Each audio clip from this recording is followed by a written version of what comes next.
Hello friends, welcome back to my channel. तो कैसे हो आप सब लोग? आई होप आप सब लोग ठीक होंगे और मुझसे बहुत जो मेरी वीडियोस को पसंद करते हैं डेफिनेटली करते होंगे। जो मेरे सब्सक्राइबर्स अभी भी बने हुए हैं तो उनके लिए आई एम रियली सॉरी, कान पकड़ के सॉरी। बट डेफिनेटली जो मेरी सिचुएशन में होंगे वो मुझसे रिग्रेट मतलब वो समझ पाएंगे कि मैं इस टाइम ऐसी सिचुएशन में ही नहीं थी। बहुत ट्राई कर रही हूँ, ऐसी बात नहीं है कि मैं वीडियो बनाने के लिए सोच नहीं रही हूँ, ट्राई कर रही हूँ बट नहीं हो पा रहा है। क्योंकि एक तो प्रेगनेंसी में हम बहुत लेज़ी हो जाते हैं और बहुत जल्दी थक जाते हैं। स्ट्रेस इतना ज़्यादा होता है, कोई छोटी सी बात भी मतलब बहुत ज़्यादा स्ट्रेसफुल हो जाती है, तो इसीलिए मैं वीडियोज़ नहीं बना। बट आज मैं फाइनली वीडियो लेके आई हूँ और अभी मुझे एक्चुअली 17 तारीख को मुझे 9 मंथ लग चुका है। तो मुझे लगा कि शायद ये टाइम अब मुझे शायद शेयर कर देना चाहिए आप सबसे। ना अभी मेरी डिलीवरी हुई नहीं है, 9 मंथ लगा है मुझे अभी। तो मैंने सोचा कि मैं आप सबके साथ जो भी प्रेग्नेंट हैं या फिर जो कंसीव कर चुकी हैं या कंसीव करने की सोच रही हैं, for the ladies and the new married girls, तो उन सब के लिए डेफिनेटली ये वीडियो होने वाली है। और मैं आज आप सबके साथ अपना इससे जो पहला मेरा नॉर्मल डिलीवरी एक्सपीरियंस है मैं वो आप सबके साथ शेयर करूँगी। तो जो मेरे चैनल पे पहले से हैं उन सबको ऑलमोस्ट सबको पता ही होगा कि मेरी 2 डिलीवरी पहले हो चुकी है। पहली जो मेरी डिलीवरी हुई थी, तो जो मेरी पहली डिलीवरी हुई थी वो 2017 में हुई थी। तो जो मेरा बेबी हुआ था वो एक्चुअली सम मेडिकल इश्यूज वो नहीं रहा, बट वो डिलीवरी भी मेरी नॉर्मल हुई थी। उसके बारे में मैं आपसे फिर कभी शेयर करूँगी अगर आप लोग चाहोगे तो। बट मैं आज आपके साथ जब मैंने माहिर को बर्थ किया और उसका मैं नॉर्मल डिलीवरी एक्सपीरियंस आप सबके साथ शेयर कर रही हूँ। तो मैं स्टार्टिंग से मैं सिर्फ आपके साथ अपना डिलीवरी एक्सपीरियंस शेयर करूँगी, ठीक है। और बाकी अगर आपको मेरी पूरी डिलीवरी जर्नी जाननी है, जो भी इंटरेस्टेड होगा आप लोग मुझे कमेंट सेक्शन में बताना। अभी मेरी डिलीवरी नहीं होगी इस बीच अभी फ़िलहाल, तो एटलीस्ट आज मुझे 36 वीक्स लग चुके हैं। तो कहते हैं कि 36 से 37 के बीच में नॉर्मली डिलीवरी हो जाती है, बट लेट्स सी क्या होता है। तो अगर मैं आप लोग कमेंट करते हो तो मैं डेफिनेटली इसके ऊपर मैं पूरी जर्नी की वीडियो में शेयर करूँगी कि मेरा माहिर के साथ कैसा एक्सपीरियंस रहा जब माहिर मेरी टमी में था। और डेफिनेटली इस वाली प्रेगनेंसी का भी मैं डिलीवरी वीडियो व्लॉग ज़रूर बनाऊंगी अपना। जब भी मैं हॉस्पिटल जाऊंगी कोशिश करूंगी बनाने की, तो इसका एक्सपीरियंस भी मैं डेफिनेटली आप सबके साथ शेयर करूंगी। बट अभी मैं बात करती हूँ अपनी सेकेंड डिलीवरी के बारे में, नॉर्मल डिलीवरी के बारे में। तो मेरा एक्सपीरियंस कैसा था, जैसे कि मैंने अभी आप सबको बताया, जो मेरी पहली प्रेगनेंसी थी उसमें वो बेबी नहीं रहा था। तो उसके बाद मैंने अक्टूबर में हुआ था वो बेबी मेरा, और मैंने अप्रैल में मैंने कंसीव कर लिया था, ठीक है। तो उसके बाद जब मैंने कंसीव कर लिया माहिर को, सब कुछ सही जा रहा था, बट थोड़ा सा स्ट्रेसफुल था, थोड़ा सा टेंशन थी दिमाग में, क्योंकि पहले ऐसा हो चुका था। तो उसके बाद हम कोई रिस्क नहीं लेना चाहते थे। तो जब मेरी 4th मंथ प्रेगनेंसी तक हम आलीगांव में थे, या मैंने आपको पहले भी बताया हम पहले रहते थे वहाँ पे, मोहन स्टेट से आगे, मोहन स्टेट पे पड़ता है आलीगांव। जो लोग वहाँ बदरपुर साइड के हैं वो लोग जानते होंगे उस एरिया के बारे में। तो हम पहले वहाँ रहते थे। फिर मेरे हस्बैंड की जो जॉब है वो गुड़गांवा शिफ्ट हो गई, तो मेरा 4th मंथ चल रहा था, फिर हम लोग गुड़गांवा शिफ्ट हो गए। तो जो मेरे टीके वगैरह थे वो तो लग चुके थे, क्योंकि जब बच्चा मतलब गुजर जाता है उसके बाद जल्दी अर्ली प्रेगनेंसी रह जाती है, तो उसके बाद सिर्फ एक ही टीका लगा जाता है उसका था, और उसके बाद ही हमें शिफ्ट होना था। तो हम वहाँ शिफ्ट हो गए थे। अब थोड़ा सा वहाँ पर गुड़गांवा था, गुड़गांवा कोई छोटी जगह तो नहीं है, बहुत बड़ी जगह है। तो वहाँ जाने के बाद भी हम थोड़ा सा स्ट्रेसफुल थे कि क्या करें। तो जो मैं अपना रूटीन चेकअप है वो मैं गुड़गांवा की गवर्नमेंट हॉस्पिटल से करवा रही थी, जो मेरा रूटीन मंथली चेकअप जो होता है। क्योंकि प्राइवेट मेरी जो डिलीवरी हुई थी, नॉर्मल पहली डिलीवरी, वो भी प्राइवेट में ही हुई थी, बट स्टिल सारे गवर्नमेंट हॉस्पिटल अच्छे नहीं होते, सारे प्राइवेट हॉस्पिटल अच्छे नहीं होते, और सारे बुरे नहीं होते, ना ही गवर्नमेंट ना ही प्राइवेट। एक्सपीरियंस और डिपेंड करता है यार, एरिया टू एरिया कैसा हॉस्पिटल है और कैसे डॉक्टर हैं, कैसा एक्सपीरियंस है, कैसी उन्होंने पढ़ाई करी है। तो ये था। बाकी मैं मंथली वहाँ पर चेकअप करवा रही थी, बट थोड़ा सा स्ट्रेसफुल था, जैसे कि मैंने कहा। उसके बाद मेरे और मेरे हस्बैंड ने, मतलब मुझे 7th मंथ लग चुका था। बहुत सारे लोगों को लाइफ सेल के बारे में पता होगा, तो हमने उसके बारे में थोड़ा सा पता किया। मैंने ही ऑनलाइन थोड़ा सा एकदम स्क्रॉल करते करते आ गया था, तो उसके बारे में हमने थोड़ा सा मैंने ही पता किया। उसके बाद मैंने अपने हस्बैंड से शेयर किया। तो लाइफ सेल से हम जुड़े, जो भी उसका प्रोसेस होता है, तो हम लाइफ सेल से जुड़े। और फिर उनकी तरफ से एक बंदा आया था हमारे घर, वो सारी डॉक्यूमेंट्स वगैरह जो भी है हमें समझाने के लिए कि क्या प्रोसेस है, कैसे है, क्या होता है। जो बच्चे की जो कॉर्ड होती है उसका ब्लड सेव किया जाता है फ्यूचर के लिए, ताकि बच्चे को कोई भी मेजर, कोई भी बड़ी बीमारी हो तो उससे बच्चे को बचाया जा सके या फैमिली मेम्बर को। उसके बारे में अब आप लाइफ सेल की उस पर जाके डेफिनेटली पता कर सकते हो, ठीक है। तो हम उससे जुड़े। तो जो वो लड़का आया था हमारे घर, उससे पहले मैं भूल गई, सॉरी, उससे पहले हमने एक प्राइवेट डॉक्टर को कंसर्न किया था, डॉक्टर तिवारी मुझे याद है, उनका पूरा नाम मेरे को एक्चुअली याद भी नहीं आ रहा। गुड़गांव में ही थी वो डॉक्टर। तो हमने उसके रिव्यूज़ उनके बहुत अच्छे लगे हमें, तो एक बार हमने सोचा कि एक बार कंसर्न कर लेते हैं। हमने उन्हें दिखाया, हमने सारी चीज़ें उन्हें बताई कि ऐसे ऐसे हमारी पहली प्रेगनेंसी, जो मेरी पहली प्रेगनेंसी थी, और ऐसा मतलब बेबी नहीं रहा। उसके बाद उनसे मैंने 3 विजिट हुए होंगे मेरे उनके पास, बट मुझे उनका भी थोड़ा सा, डॉक्टर अच्छी थी नो डाउट, नेचर वाइज भी और बहुत सारी चीज़ें, बट जब डिलीवरी की बात आई तो उन्होंने कहा कि वो डिलीवरी नहीं करवा सकती हैं, और वो सिर्फ जिस हॉस्पिटल में हैं और उसी हॉस्पिटल में वो डिलीवरीज करवाती हैं। नॉर्मल वैसे कहीं अगर हम उन्हें बुलाते हैं तो वो नहीं आ सकती। तो उस चीज़ के लिए मैं थोड़ी सी, क्योंकि जिस हॉस्पिटल में वो, मुझे नाम याद नहीं आ रहा उस हॉस्पिटल का, उसके चार्जेस बहुत हेवी थे, and trust I can't afford it. तो हम इतना अफोर्ड नहीं कर सकते थे, ठीक है। बट फिर भी स्टिल माहिर के टाइम पे बहुत ज़्यादा पैसे लगे हैं, और उस चीज़ का रिग्रेट नहीं है हमें, बिल्कुल भी नहीं है, क्योंकि हमें हमारा बच्चा हमारी गोद में चाहिए था, सही सलामत चाहिए था, ठीक है। तो फिर वो थी डॉक्टर तिवारी की। तो अब बात करते हैं वहाँ पे जो वो लड़का आया था हमारे घर पे। तो ऐसे ही बात करते करते वो लड़का पूछने लगा कि आप कहाँ पर, मतलब अपना विजिट जा रहे हो अपने डॉक्टर को, कौन सी डॉक्टर है। तो हमने उन्हें बताया। तो वो लड़का उस डॉक्टर को जानता था, मतलब ये लोग एक्चुअली जानते ही हैं, क्योंकि लाइफ सेल से जुड़े हुए हैं, तो हॉस्पिटल जाना, हर जगह जाना तो जानते थे। तो उन्होंने, उस लड़के ने मुझे एक डॉक्टर रिकमेंड करी, गुड़गांव की, वो हेड हैं, गायनिक स्पेशलिस्ट हैं, वो हेड है वहाँ की, गुड़गांव की, डॉक्टर प्रोमिला। आप लोग गूगल पे सर्च करेंगे तो मिल जाएगा आपको उनके बारे में, जो भी गुड़गांव में रहते हैं। चिरंजीव हॉस्पिटल उनका नाम है। मैं कोई प्रमोट नहीं कर रही हूँ, बट जहाँ से मुझे मेरा बेटा, मेरा बच्चा, मेरी जान मुझे मिली है, तो मैं सिर्फ बता रही हूँ। और वो बहुत अच्छी डॉक्टर है, ट्रस्ट मी, बहुत, मतलब एक होता है ना वाइब जो आती है सच में। तो पहले देखिए, जब हम कुछ चाहते हैं ना, तो फिर हम पैसों के बारे में नहीं सोचते। मैंने आपको बोला कि वो तिवारी को है ना, कि ऐसी जगह पे एक तो पहले से हम डरे हुए थे, और फिर वो नहीं कह रही, वो उन्होंने ये भी नहीं कहा कि हाँ जहाँ भी तुम डिलीवरी करवाओगी वहाँ मैं आ जाऊँगी, या जितना भी मैं चार्ज करूँगी आपको। उन्होंने ऐसा कुछ, वो इंटरेस्टेड नहीं थी एक्चुअली डिलीवरी करने में, सिर्फ चेकअप वगैरह कर रही थी। तो इसीलिए हमने ज़्यादा उनको वो भी नहीं किया कि नहीं भाई यही करेंगे डिलीवरी, या हम इन्हीं के पास दिखाएंगे।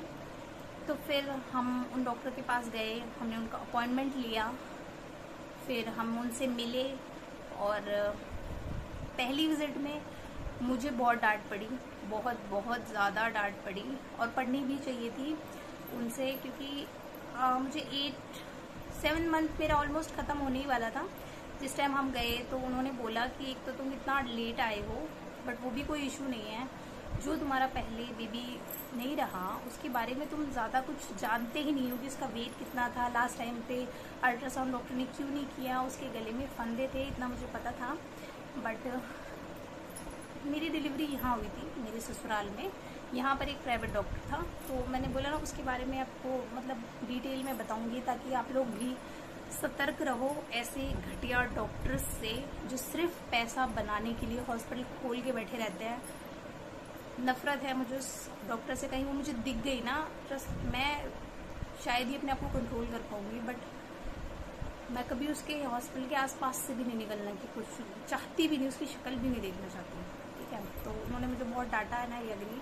तो उन्होंने बहुत सारे टेस्ट करवाए, डॉक्टर तिवारी ने भी करवाए थे, बट उन्होंने अपनी तरफ से उन्हें वो टेस्टेज और वो अल्ट्रासाउंड नहीं समझ में आए, क्योंकि वो हेड हैं और हर डॉक्टर का एक अपना तरीका होता है। हर इंसान का, जैसे हर इंसान अलग होता है, वैसे हर डॉक्टर का एक्सपीरियंस अलग है। उनको काफ़ी ईयर्स का एक्सपीरियंस था।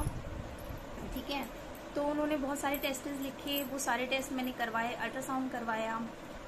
उसके बाद जब अल्ट्रासाउंड हो गया तो उन्होंने कहा कि अब तक बच्चा बिल्कुल ठीक है, और मेरा प्रोसेस चल रहा था, सब कुछ ठीक था।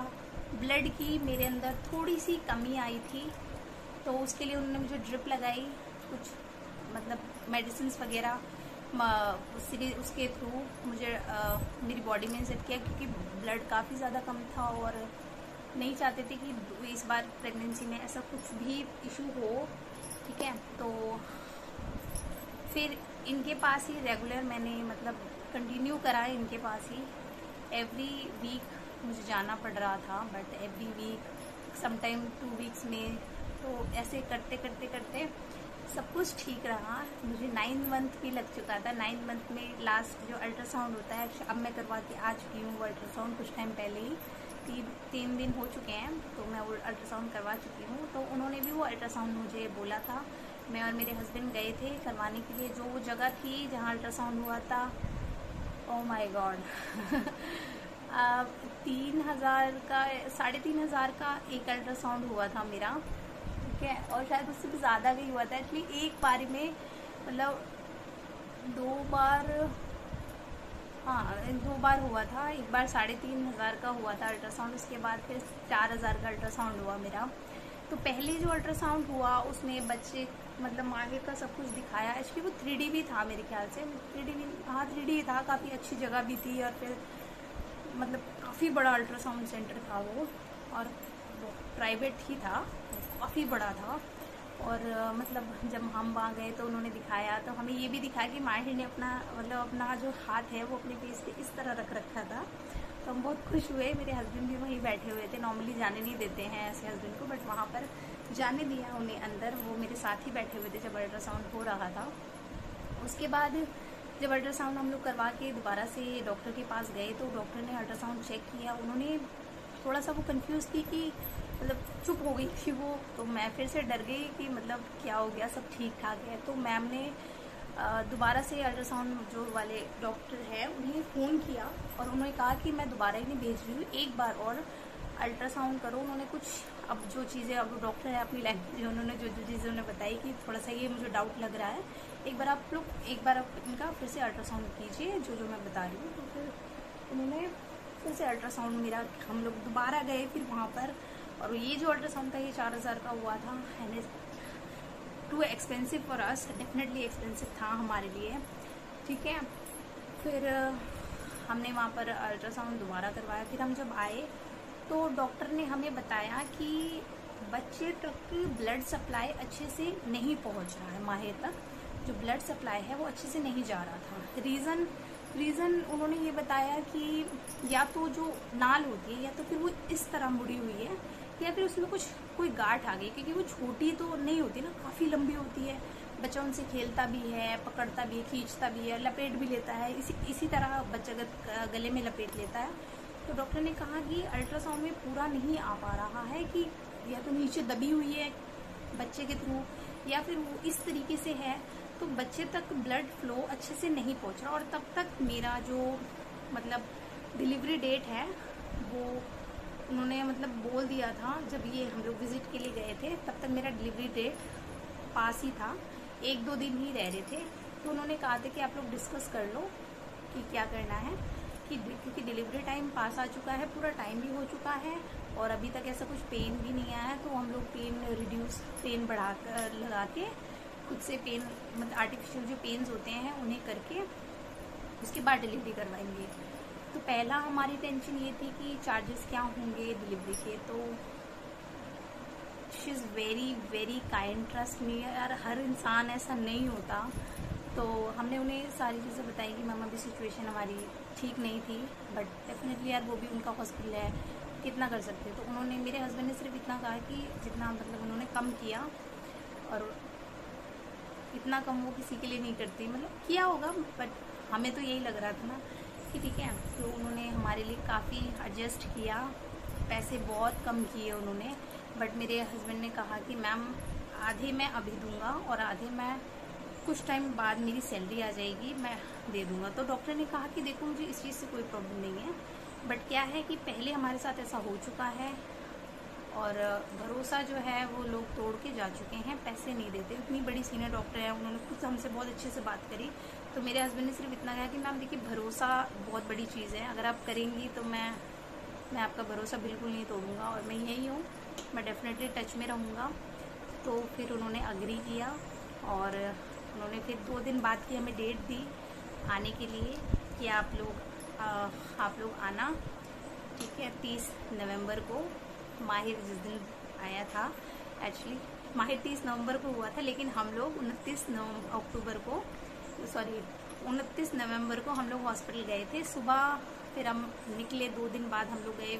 उससे पहले हमने घर पे फ़ोन करके सबको बताया था, क्योंकि हम गुड़गांव रह रहे थे। तो अम्मी पापा आए थे, अम्मी पापा को इन्होंने फ़ोन करके सारी सिचुएशन बताई थी।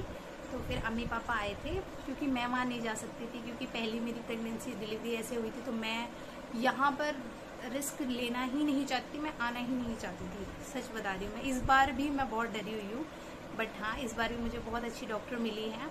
बाकी डिलीवरी के टाइम पे यार पता चलेगा, ठीक है।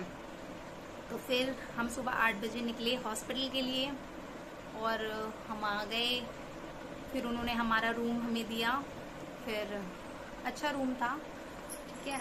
तो उन्होंने हमारा रूम हमें दिया, सर्दी का टाइम तो था ही, एसी वेसी की वैसे भी ज़रूरत नहीं पड़ती है। तो फिर जैसे ही मैं गई तो सबसे पहले उन्होंने एक्चुअली उनकी तरफ से कोई गाउन ऐसा प्रोवाइड नहीं किया गया था, क्योंकि डेफिनेटली यार उन्होंने पहले ही इतना कुछ कम कर दिया था। तो मैं गाउन अपना लेके गई थी, तो मैंने अपने कपड़े चेंज किए, गाउन पहना। फिर उन्होंने मुझे ड्रिप चढ़ाई और फिर उन्होंने मुझे थोड़ी देर बाद मुझे अनीमिया दिया, उसकी वजह से ताकि स्टूल पास हो जाए, डिलीवरी के टाइम पे प्रॉब्लम ना हो। क्योंकि बहुत बार ऐसा होता है कि डिलीवरी के टाइम पे स्टूल पास हो जाता है, तो उसकी वजह से इन्फेक्शन के चांसेस हो जाते हैं बच्चे में भी, जब बच्चा बाहर आता है। तो इसीलिए ताकि स्टूल पास हो जाए, मेरा पेट क्लियर हो जाए। तो उन्होंने फिर मुझे अनीमिया दिया और फिर डॉक्टर आई चेक करने के लिए।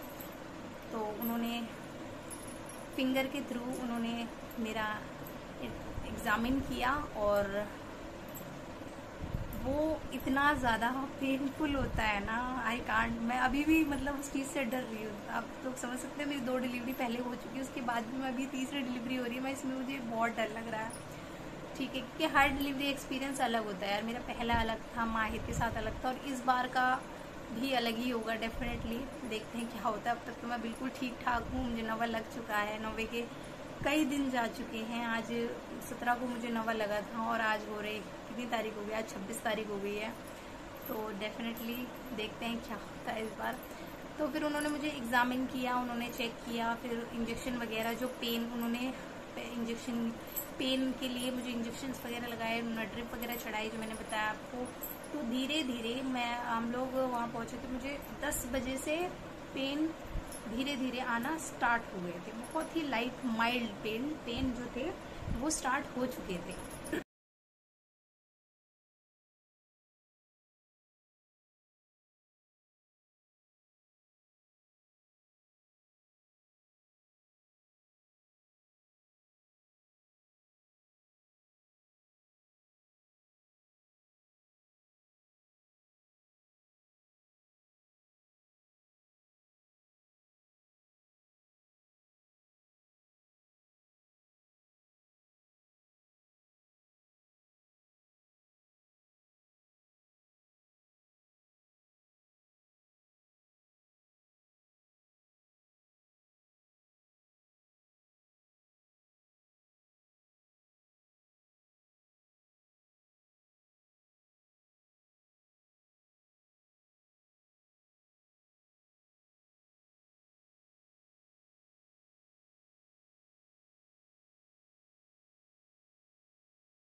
फिर उन्होंने मतलब नर्स को बोल दिया था कि अगर कोई भी इशू होगा तो तुरंत मुझे कॉल करना, क्योंकि ऊपर ही उनका घर था, जो डॉक्टर थी ऊपर ही रहती थी। तो वो मतलब आप सोच रहे हो ठीक है, वो तो उनका काम है, लेकिन मतलब बार बार डॉक्टर मुझे मतलब नर्स के पास मेरे रूम में फ़ोन करके बार बार पूछ रही थी पेशेंट परेशान तो नहीं कर रही, पेशेंट परेशान तो नहीं कर रही। और नर्स कह रही कि नहीं मैम, पेशेंट तो बहुत ही आराम से लेटी हुई है, पेन ले रही है लेकिन आवाज़ तो बिल्कुल भी नहीं कर रही है, मतलब बहुत ही ज़्यादा आराम से वो लेटी हुई है, बिल्कुल परेशान नहीं कर रही है। कई बार डॉक्टर ने यही चीज़ फ़ोन कर करके पूछी कि नर्स पेशेंट परेशान तो नहीं करी, क्योंकि डेफिनेटली बहुत सारी आती हैं ऐसी औरतें जो बहुत बुरी तरह चिल्लाती हैं, और यही सबसे बड़ा रीज़न होता है डॉक्टर के किलसने का, चिढ़ जाने का। बट हर डॉक्टर को ऐसा नहीं करना चाहिए जब पेशेंट आराम से हो तो, ठीक है। फिर बज गए थे रात के 2:30 पौने 3 हो रहे थे। उस टाइम तक मुझे पेन, बहुत बढ़िया वाले पेन आ चुके थे, और मैं बहुत बहुत बहुत बुरी तरह थक गई थी। ट्रस्ट मी, मैं इतनी ज़्यादा थक गई थी क्योंकि सुबह 10 बजे से मैं पेन ले रही थी, तब तो थोड़े थोड़े थे लेकिन पेन तो डेफिनेटली बढ़ जाते हैं। तो मेरी बहुत बुरी हालत हो रही थी। मैं बताया ना, मैं चीख वीख तो सकती नहीं, मैं पूरे दर्द लेने की कोशिश कर रही थी कि सब कुछ नॉर्मल हो। मन में यही था कि सब कुछ नॉर्मल हो, सब कुछ ठीक हो, ऊपर वाला लमिया सब कुछ ठीक रखे, कोई प्रॉब्लम ना हो। तो फिर पेन मुझे उठ रहे थे। 2:45 बजे नर्स ने डॉक्टर को तुरंत फ़ोन किया। क्यों किया? बच्चे की जो हार्ट बीट है वो स्लो हो गई थी। फिर डॉक्टर जल्दी से आई, उन्होंने चेक किया, बच्चे का सिर दिख रहा था, बट माहिर थोड़ा सा ऐसा हो जाता है कि बच्चा थोड़ा सा ऐठ जाता है ऊपर की तरफ, उसका सिर मतलब दब सा रहा था। तो डॉक्टर ने मुझे कहा कि पुश करो, तो मैं कर रही थी, डेफिनेटली करना तो पड़ेगा ही ना। तो मैं पुश कर रही थी बट नहीं हो रहा था, सिर तो दिख रहा था थोड़ा थोड़ा सा लेकिन नहीं हो रहा था। फिर तुरंत मुझे इमीडिएटली लेबर रूम में उन्होंने लेबर रूम में मुझे लेके गए, व्हील चेयर पर बैठा के। मेरे हस्बैंड ने पूछा कि सब ठीक ठाक है मैम, कोई प्रॉब्लम तो नहीं? उन्होंने कहा कि देखो, अगर इन्होंने अच्छे से पुश कर दिया तो नॉर्मल डिलीवरी हो जाएगी, अदरवाइज़ हमें सी सेक्शन पे जाना पड़ेगा, क्योंकि बच्चे की हार्ट रेट गिर रही है और बच्चे को खतरा हो सकता है, और हम ये रिस्क बिल्कुल भी नहीं लेंगे। तो जब हम लोग गए अंदर, मुझे लेके गई, उन्होंने मुझे लेटाया जो लेबर रूम में, तो बेड था वो, और वहाँ पैर रखने के लिए एक होता है जिस पे हम दबाव डाल सके ताकि पुश कर सके। तो उन्होंने फिर उन्होंने इंजेक्शंस मुझे लगाने स्टार्ट किए। 2 इंजेक्शन मुझे उन्होंने सडनली लगाए कमर पे, ताकि और तेज़ी से पेन आए मुझे, क्योंकि बच्चा अगर अटक गया तो वो प्रॉब्लम हो जाती। ठीक है, उन्होंने मुझे कहा कि बस पुश करो, पुश मतलब बहुत बहुत हिम्मत मारी, लेकिन एक टाइम पे मैं थक गई थी। लेकिन जब उन्होंने ये बोला था ना कि अगर इन्होंने पुश नहीं किया तो सी सेक्शन पे जाना पड़ेगा, मैं मन में मुझे इतना गुस्सा आया उस दर्द में भी कि ऐसा कैसे, पूरा दिन हो गया मुझे पेन लेते लेते, अब मैं सी सेक्शन पे जाऊँगी? बिल्कुल भी नहीं, मैं नॉर्मल डिलीवरी ही करवाऊँगी अपनी। उसके बाद उन्होंने मुझे बहुत इंक्रेज किया, बहुत ज़्यादा। इसलिए मैं आपको कह रही हूँ कि मतलब बहुत अच्छी डॉक्टर है वो। उन्होंने मुझे बहुत मोटिवेट किया कि नहीं होगा, हिम्मत करो। मैं थक भी गई थी, नींद आ रही थी, अब वीक हो रही थी मैं बहुत थक गई थी। फिर उन्होंने एक कट लगाया जाता है ताकि बच्चा जल्दी से बाहर आ जाए, बच्चे का हेड। तो उन्होंने एक कट लगाया, डेफिनेटली वो कट मुझे बहुत अच्छे से फील हुआ और होता ही है, ठीक है। फिर उसके बाद जब लास्ट 3 पुशेस, मतलब देख रहे हो आप, जब से मैं एडमिट हुई तब से लेके मेरी चीखने की एक भी आवाज़ नहीं आई, बट वो जो लास्ट 3 पुश थे ना, उसमें मेरे हस्बैंड ने मुझे बाद में बताया कि इतने टाइम में जब से एडमिट हुई सिर्फ वो 3 आवाज़ें मुझे 3 बार मतलब चीखें सुनी, उसके अलावा एक भी बार मेरी चीखने की आवाज़ नहीं आई, ना रूम में ना लेबर रूम में। और वो लास्ट 3 पुश पे माहिर बाहर आ गया। Oh my God, this is world की बेस्ट फीलिंग है वो। ओह माय गॉड मतलब मेरा ध्यान, मुझे वो दिख नहीं रहा था क्योंकि तुरंत से लेके गए, उसे क्लीन करना था, उसके बाद मेरे पास लेके आते। उन्होंने डायरेक्ट मेरे ऊपर मतलब मुझे नहीं दिखाया। तो उसके बाद वो फिर उन्होंने मुझे क्लीन किया, मुझे स्टिचेस लगाना चालू किए। मैंने डॉक्टर से पूछा, मैंने कहा मैम क्या हुआ है? तो उन्होंने कहा कि तुम्हें क्या चाहिए था? मतलब थोड़ा सा होता है ना इंसान के दिमाग में कि लड़की हो जाए तो कहीं ऐसा ना होगी। मैंने कहा मैम हमें तो कुछ भी हो जाए, हमें कोई प्रॉब्लम नहीं है, और मेरे हस्बैंड और मुझे तो लड़की ही चाहिए, और हमें लड़की ही चाहिए थी, और हमें ऐसा लग रहा था कि लड़की होगी। बट ठीक है, माहिर आया, हम उससे भी बहुत खुश हैं। ठीक है, इस बार भी हमें यही लग रहा है कि लड़की होगी, बट प्लीज़ इस बार हमें सच में लड़की ही चाहिए। ठीक है, क्योंकि भाई बहन की एक जोड़ी, प्यारी सी जोड़ी हो जाएगी, बस हमारी फैमिली कंप्लीट हो जाएगी। अच्छा, उसके बाद उसे क्लीन करके माहिर को और फिर मेरे पास लेके आए। फिर डॉक्टर ने बोला कि लड़का हुआ है, और मैं बहुत खुश हुई। फिर मेरे पास से लेके उन्होंने कहा कि जिस भी भगवान को आप मानते हो उनका नाम ले दो इसके कान में, और अच्छे से कुछ मतलब उनका नाम ले दो। तो मैंने बोला ठीक है। उसके बाद जब फिर बाहर लेके गए माहिर को, इन्हीं ने दिखाया, अम्मी और पापा को दिखाया। ये बिल्कुल अपने पापा जैसा था बचपन, मतलब जब वो हुआ था, मैं उसकी फ़ोटो यहाँ पे डाल दूँगी कहीं पे साइड में। ठीक है, मतलब उसकी आंखें ही होती,